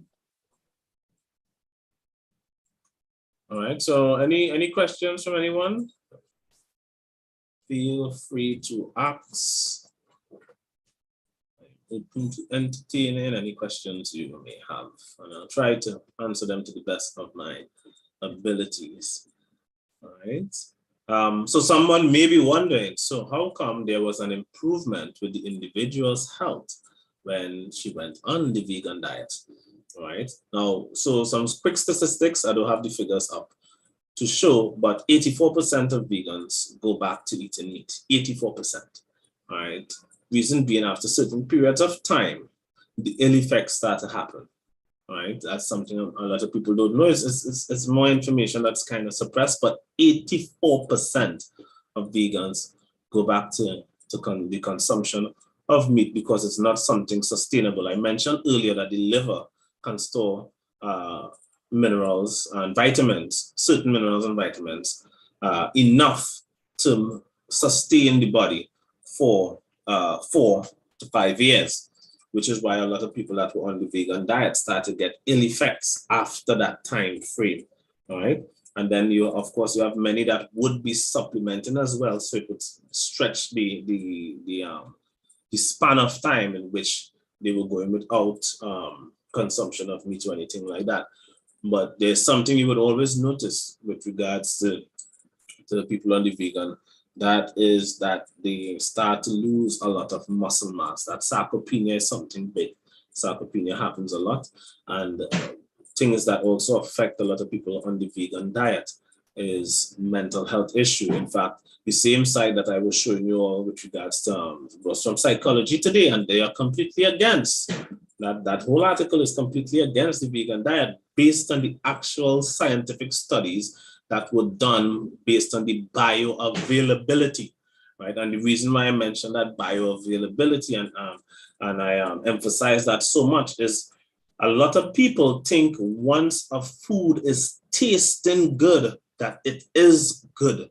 I have seen all over the internet where they're coming up with Beyond Meats and substitute meats, and they are going around in malls and asking people to taste it and asking them if they would eat this, knowing very well that the average person have no clue, no understanding, nothing at all about bioavailability. Food is not measured by your body based on its taste. It is measured by how your body can utilize the nutrients in it. And if we continue to judge food based on its taste, then it's best we eat ice cream and drink soft drink whole day, every day, because they taste really good, right? It tastes really good, but is it good? It isn't. We all know that. We don't judge food, right, based on taste. It's not, and we don't judge food just based on nutritional content. Food must be judged based on nutritional bioavailability. Bioavailability, keep that word in mind, bioavailability. When you go on the internet and they're telling you, oh, look at these studies here and how plant-based foods, how effective they are in changing human behavior and so forth, right? That, look for parts talking about the bioavailability. They love to say, look how much nutrients this have in it. They will tell you about plants being full of antioxidants, not telling you that no antioxidant from a plant is useful in the human body. They don't tell you these things. Bioavailability is the most important thing when it comes to understanding nutrition, right? When it comes to knowing what you should or shouldn't eat, bioavailability, you have to look at that, right? Not just, oh, look how much nutrients it have in it. It's how much of those nutrients can your body actually use and benefit from. And these are the things we need to grasp an understanding on, right? But just by seeing, looking at a table of contents, oh, look how much of this it have in it, how much protein, look how much vitamin A and this and that and the other. Is it bioavailable? That's what we need to ask. And that's what people aren't asking, bioavailability, right? Your body, human body, cannot tell the difference between if something is natural or artificial. It simply looks at the chemical makeup of it. Your body doesn't care whether it's artificial or natural. It just looks at the chemical makeup of it. If the chemical makeup of it is not in a form that is bioavailably accessible, then it cannot utilize it, right? Can't utilize it. Seth, I have a question from a Lupus patient. She WhatsApped me. She says, sorry, I joined in late. I have recently been told my cholesterol is high. What can he suggest for my diet? What can he suggest for my diet wise? Thanks. Right. Well, usually questions along that line, I need to have individual access to a one-on-one, because I need to know what their diet consists of, right? I need to know more details on what their cholesterol level is. And it's not so much about the total cholesterol count, but it's the individual cholesterol, whether it's HDL, LDL, VLDL, and triglyceride level. These are the things that you have to look at, and you have to see what levels each one is at, because somebody could have a high total cholesterol number and be perfectly healthy and at risk for nothing, right? While somebody could have a lower number and be unhealthy and at risk for cardiovascular disease. And it all depends on the other, or the breakdown of those figures, all right? So that is what needs to be understood, right? Because cholesterol, most people don't understand the meaning of cholesterol and what is actually looked at when you're looking for, when you're doing a cholesterol test, the HDL and the LDL. HDL, LDL, and VLDL level. These are just transporters of cholesterol, because HDL stands for high density lipoprotein, LDL stands for low density lipoprotein, and VLDL stands for very low density lipoprotein. These are the transporters of cholesterol, right? Two of which transport the LDLs, transport the cholesterol from the liver throughout the body to every cell, because every single cell in the human body needs cholesterol. And the HDL is what brings the cholesterol back to the liver to be recycled, all right? So if you have a high HDL level and it's close to your LDL level, then you're at low risk. But if you have low HDL level, meaning less cholesterol is being brought back to the liver to be recycled, and your LDL level is high, so HDL levels low, LDL levels is high, then you also have a high triglyceride level, meaning you have a lot of fat accumulated in your bloodstream, then you're in some trouble there. All right. So these are the figures you have to look at to understand, and then changes to the diet can be made based on the understanding of those readings. But most of the time when people do cholesterol readings, some might go to a pharmacy or whatnot, they just get the total cholesterol level and they say, oh, it's high. When based on a freedom of information request sent to the WHO, the information came back that the WHO, when they were asked where did they get their data to come up with the readings of cholesterol to be under a particular level, which is 200, right? Where did they, because they say ideally is 170, right? Where did they get their data from? And they admitted that they did not have any, did not do any studies to come up with those figures, right? No studies whatsoever. But they're telling people cholesterol should be over 200, right? What studies did they do to get that information? Absolutely zero, right? But many of them on the board of the WHO had ties to pharmaceuticals, the very same pharmaceuticals that were producing the statin drugs that were being recommended for people to lower their cholesterol level below 200, right? This is not conspiracy theory, people. This is facts. Like I said, the information was obtained via freedom of information request, which means it is legally binding, right? It can hold its end and stand up in court as substantial, solid evidence. All right. So this is not conspiracy theory. These are factual stuff. All right. So these are things that people need to understand and wrap their minds around, and then they'll know how to better deal with their health. All right. So as we saw from PubMed there, dietary cholesterol is not, as has been since 2015, removed from being a health concern, a health warning. All right, you don't have to watch your intake of cholesterol and keep it under 300 milligrams. That have been removed since 2015, but many people are unaware of such. Now, does that mean that some people don't have high cholesterol levels or may not have alarming figure with regard to their cholesterol level? No, that does not mean that, because many people are still consuming high amounts of sugars in plant-based foods. In fact, most sugars actually come from plant-based foods when you actually check it, right? And because of that, they would have fat accumulating in their bloodstream, and that's where the problem is. That also goes back to another important thing, which is salt, the consumption of salt, right?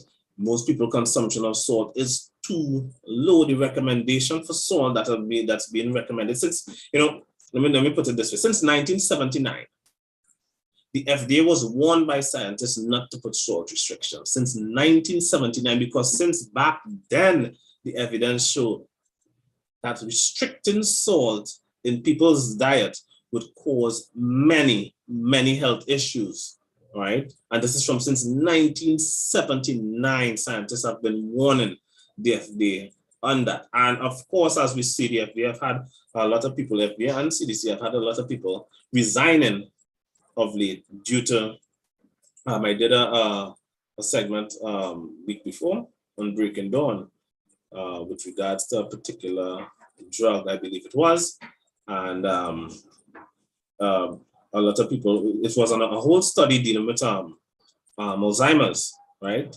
And that drug that was created, that whole study was fabricated, right? Was fabricated. And yet, even though this information from the study was inconclusive, and even the drugs, the study from the drugs that was created based on the false evidence showed no improvement on people with Alzheimer's, they still approve the drug, and many senior members of the FDA resigned their posts because of that, right? So we need to understand that not because it's a large organization mean that they are immune to things like corruption. Anything you have humans dealing with, human beings, we are beings that are subjected to and capable of being corrupt, capable of making mistakes and errors, capable of all sorts of treachery, right? We are beings capable of such. Right? And because of that, anything that we are in control of is also subject and also open to becoming victims or subject to corruption. And we must not believe that no organization is 100% corruption or corruption proof. All right, large organizations have throughout history shown to be able to fall victim to corruption as well. I have a WhatsApp from a patient saying, I'm tuning in from YouTube. My question is, so since you did your first webinar with the Voice of Lupus Foundation, I began making changes to my diet. Now, I love my fruits, love my vegetables. However, the information you produced made me think differently to at least try lessening down on my usage of green, leafy vegetables as well as fruits. So now I have, for the last 2 months, I have been consuming eggs, beef. Okay, I think this is hot dogs. This is supposed to be hot dogs, right? Hot dogs, sausages.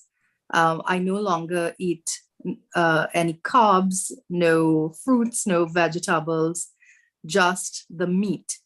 Am I on the right path? I've been doing this blindly, relying just on these webinars where you come on to guide my progress. So I've just been eating hot dogs, eggs, and sausages. That's what the person is saying. Are they on the right path? Well, what I can say, it's a better path, right? But it's not a right path yet, because I don't have the details of the type of meat that is being eaten. I could say this for sure: the hot dogs, you want to cut that out because hot dogs has high fructose corn syrup added to it, so you want to leave that out. All right, based on those additives, they also have a lot of preservatives and stuff in it. But so far, what you have, that change that you have made is a much better change. I would also say if you want more and better guidance, because I have a lot more information on the individual, that they can contact me and try to see if they can get onto one of my program and get on directly under my guidance with regards to such, all right? Or they can take the time and do like me and spend some years and do some research on it. But I mean, not everybody is that capable of really sifting through information and separating fact from fiction to uncover truth and get things done correctly. Not much people have that energy to put towards that also. Yes. All right. It's a better path. So things like sausages and because I know I would have shared with you my economical constraints. So I started using the corn beef in the tins. I remember one time I was so excited to share if I could buy bacon strips. And of course there was a concern with the, is it the nitrates in it? Not just that, because those are things that might, now all meats have nitrates naturally, all right, but they might add in more. But then there are other stuff, other preservative that they would add in, and they also add in sugar to these things as well. So plant-based foods are bad. That's one. But ultra-processed foods are worse. Right. So a lot of people have moved from ultra-processed foods onto a more plant-based diet, and they are getting health benefits. It's not so much from the plant-based diet, it's because they are on a diet that is less harmful, right? Which is the ultra-processed diet. So they might get reduction of symptoms from certain illness. But if you want to get improvement and gains in health, that's where you have to go towards the carnivorous diet, getting in more meat in your diet. That's when you get the improvement, not just symptoms going, you'll get improvement. When I say improvement, I'm not talking about joking improvement, right? As you know, you used to walk with a walking stick. Can you share with them when I first came into the pool, how, can you just share? I mean, it's better for you to share. Coming out of the pool. You needed help coming out of the pool. Not just one hand help, but both hands help. And you have to literally pull to get you out of the pool, right? Now, how do you come out of the pool now? Now, I come out all by myself. And she simply steps out the pool, right? Steps out the pool. So the improvement that is gained is serious improvement, all right? It's not improvement just in one aspect of life. You get improvement in overall health, right? So somebody might move off an ultra-processed food diet, go on to a more plant-based or vegan diet, and one ailment might improve, right? Yeah. Or a few ailments might improve due to getting less of the sugars and whatnot. Yeah. But the body is now, your system is is now at a little more ease because it's not getting in the nutritionally deficient foods with high sugars. It's now just getting in some plant-based toxin, but some plant-based pesticide. But that is a little better to deal with than the ultra-processed stuff. Eventually now, ultra-processed would be all the sausages that's packed, all the meats that are the packaged. flour stuff and those kind of things, the Fruit Loops and those heavily processed, the corn flakes, those things that you cannot find in nature growing. But right? but in terms of like meats, ultra-processed meats would be like what meats in the cans, the sausages, the bacons, those sorts of things. Yeah. Okay. All right. So the heavily processed stuff, where it's in a different form than you would ever get it in nature. Minced meat is minimum process. You just grind the meat, right? So that's different. That's just grinded, right? It's not, and also, of course, when you're buying your foods, ask a question too. Ask a question. If you're buying from the butcher, ask them how did you add anything when you grind this meat? Ask those questions. Remember, it's your money that's spending for it. So you want to be a little more sure in what you are purchasing.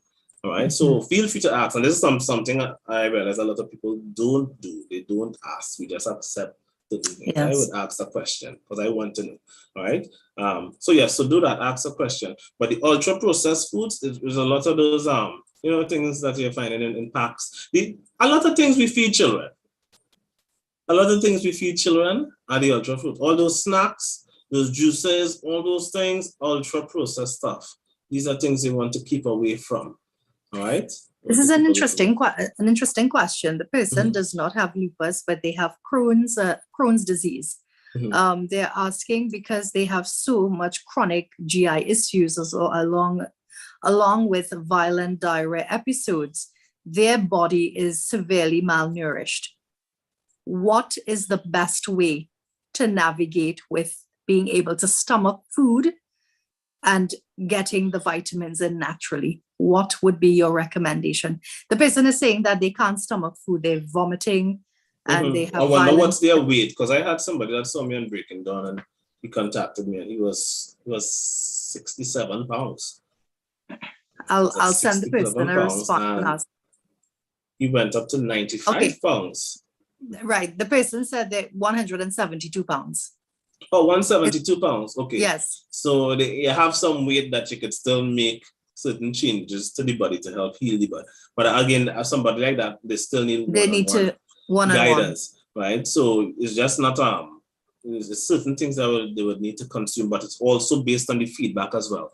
Because when you tell them, you'll have to tell them, try this food, see how the body responds to it, right? If the body don't respond correctly, then you might have to try mixing certain things and see how the body. So it based on the response, because that has to be, almost meal by meal guidance, right? For them to get to a point where the body is now absorbing nutrients. And then as they start, just said they have a connection where they are fed through their stomach.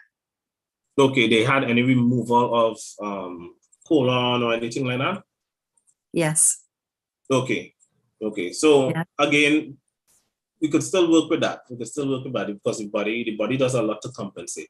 But I was trying to tell people, don't allow the medical world to mutilate you, right? Because they go along that route and they mutilate. Like a guy contacted me after seeing me on Breaking Dawn. He said that he had bleeding through the anus, so most likely anal fissure. But they told him that he had to remove his colon. They removed the entire colon, right? And he said the bleeding still didn't stop. But now you have no colon, right? So you still he still has the same problem that he initially did the surgery to correct, and the problem now is still there, but now you have no colon. Yeah. Right? So I tell people, try to stay away from the knife. The original Hippocratic oath, written by Hippocrates back in Greek time, right, was no surgeries heal people through their diets, right? No surgeries. Surgeries was not recommended. Under no circumstance was surgery recommended, right? Today, surgeries are things that they are pushing first, right? They're pushing first because, again, it has the largest payout. somebody could simply Google search number one insurance fraudsters in the world, and you would see what comes up is doctors. Right? Number one insurance fraudsters. Right? I think a doctor was charged the other day, I think in the US, for recommending surgeries to patients that didn't even need it. Right? So it's money making, and we have to be very mindful. Don't rush to cut it. If your body is supposed to be opened up and searched in, you would not have had a closed system. Your body would have opened up like a jacket. Right? You have some buttons and it just open up. Right? We have to stop allowing people to be going into us all the time, right? Yes. So that's something we have to be very A mindful Lupus of. patient is, she just said when she got diagnosed, her rheumatologist had told her because of her low platelet counts, it was her spleen. She had to remove her spleen. She said she looked at the doctor in his eye and she said, F you, walked out of the clinic and did not go back. And your spleen plays such an important role in the body. It helps clean your blood. So when you get rid of that now, it's like, oh my goodness. She said she was diagnosed with idiopathic thrombocytopenia. Okay, and there's no such thing as idiopathic diseases, right? Yeah. Because, like I always say, when you see what actually causes these things, like if you look at some of the few, because there are a couple dozens of plant-based toxins, and you see the problem that they cause with the human body, you're going to see where all the diseases come from. Yes. So I have a lupus patient who, now she didn't say anything, but I saw her online. She has what I believe is the early signs of cystic fibrosis with her lungs. She has really bad breathing problems. For someone like that, I know ideally a one-on-one consultation is what would be needed really for you to give direct advice here. But is there hope for that person, cystic fibrosis? Of course. Right. The lungs is one of the ways in which your body gets rid of acidity. Right. And acidity can build up in the body based on the foods you eat. But one of the main reasons why acidity can build up in the body, apart from the food you eat, is when the mechanism in the body designed to neutralize acidity is not functioning properly. And that has to do with your number one system for reducing acidity, which is the pancreas. The pancreas produces bicarbonates. So again, a poor diet is going to cause the pancreas to not get in the nutrients it needs in order to produce the amount of bicarbonates it needs to produce in order to neutralize acidity. When that happens, that condition is called hyperchloremic acidosis. So your other systems now has to now try to compensate for your main system, which isn't producing the bicarbonates. And those systems are your renal tubular system. So you could suffer a condition called renal tubular acidosis, which is where your kidneys and stuff start to malfunction because it has too much acid to deal with, or respiratory acidosis, which is where your lungs is now suffering because your lungs now has to try to get out a lot of the carbon dioxide building up in your system because of the increased amount of acidity, and that can cause the lungs to malfunction. So making some changes, like I said, they will have to contact me directly so we could start working on making the necessary changes to the diet to correct those conditions. I used to suffer with asthma, that gone, right?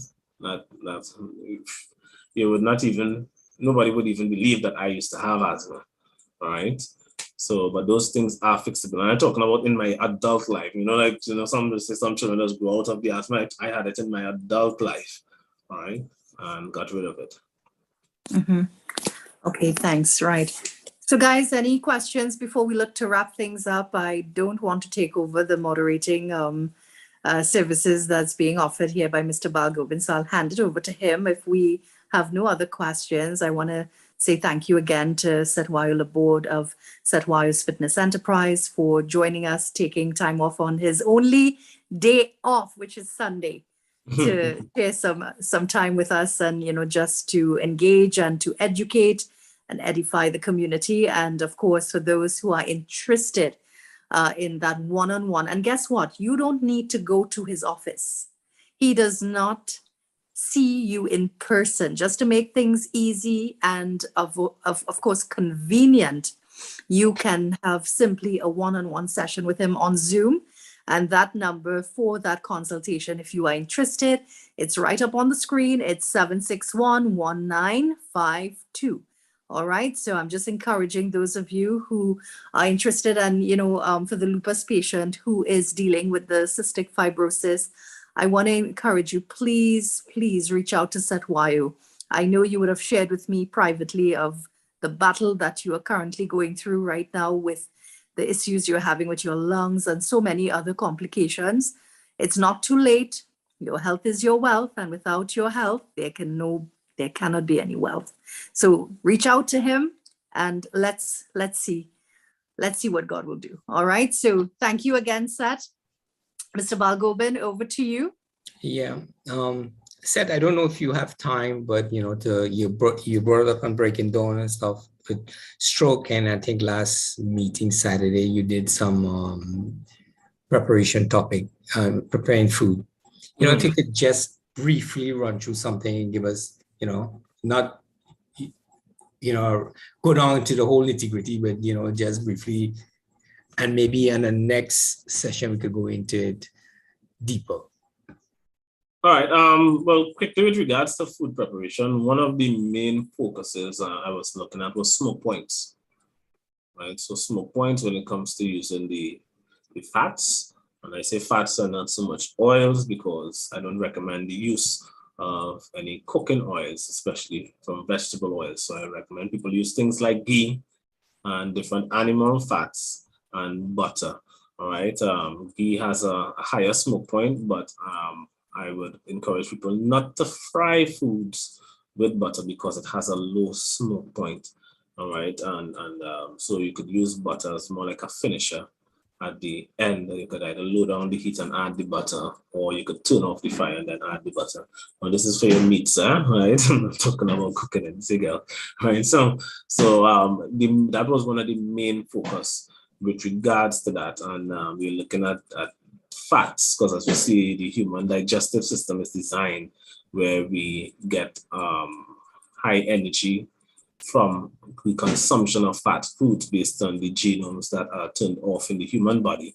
We are not designed for getting in our vast amount of energy from sugar.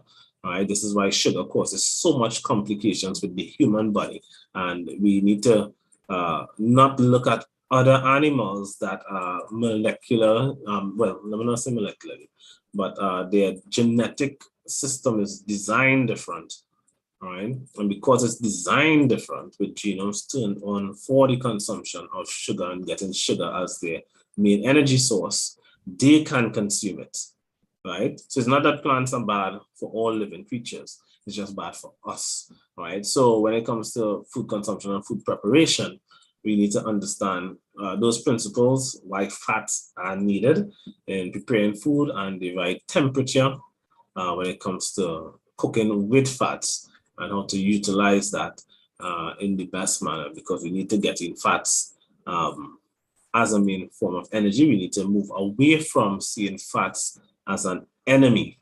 It isn't an enemy. Fats are your friends, right? If you consume a diet of no fat, you don't consume fat in your diet, you can actually die, right? A fatless diet can cause death, right? So fat consumption is of importance, right? So we need to be mindful of that. So that's just a little bit there, but maybe we can probably do that on another segment. Yes, another segment.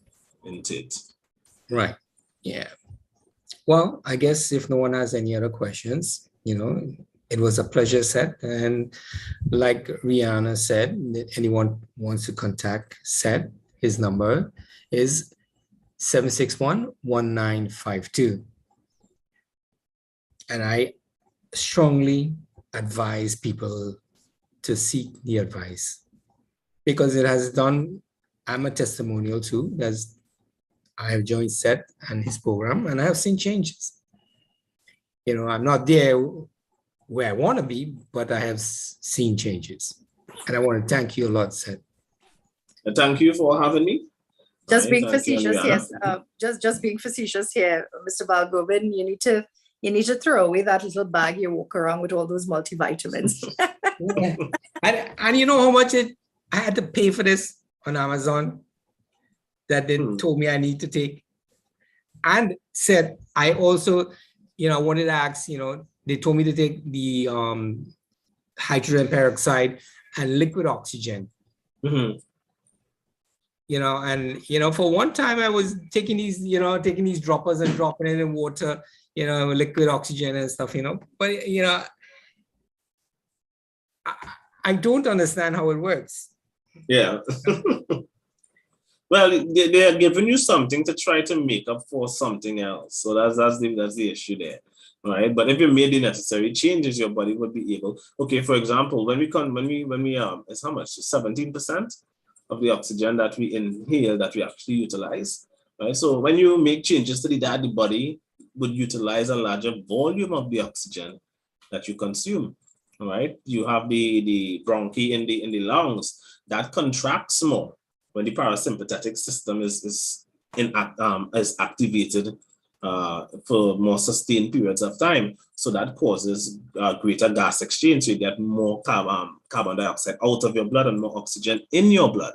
So your heart now beats less because with each pump, what we call the stroke volume, you're supplying a larger volume of oxygenated blood.